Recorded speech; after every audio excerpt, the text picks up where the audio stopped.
Desktop প্রচুর ধরনের brand, প্রচুর ধরনের কোম্পানির প্রোডাক্ট নিয়ে আমরা ডেস্কটপে অ্যাসেম্বল করি, তার ফলে ব্র্যান্ড ইএমআই যেটা হয় ওটা অ্যাভেলেবেল থাকে না, অবশ্যই কস্ট ইন্টারেস্ট পড়ে, কিন্তু কোনো অসুবিধা নেই, সবচেয়ে বেস্ট প্রাইসে আপনার জন্য আমরা আছি। তাহলে i5 10 জেনারেশন থাকছে 8GB র্যাম 256GB SSD 22 ইঞ্চির মতো একটা মনিটরের সাথে। 22 ইঞ্চ একটা মনিটর থাকবে, যার মধ্যে MSI এর মনিটর আপনি পেয়ে যাবেন। ঠিক আছে, যাদের একটু বাজেট কম আছে অন্য ব্র্যান্ডে যেতে পারেন, যারা আরেকটু বাজেট বেশি আছে তারা স্যামসাংয়ের মতো ব্র্যান্ডেও যেতে পারেন। রয়েছে আমাদের কাছে BenQ, LG, MSI, Samsung, coconut, Frontech, Zebronics, বিভিন্ন ধরনের ব্র্যান্ড, এসআর।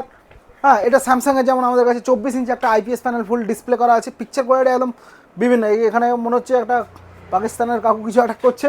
তো চলুন তাহলে নেক্সট i5 10 জেনারেশনের মধ্যে আমরা গ্রাফিক্স কার্ড কি ইউজ করব।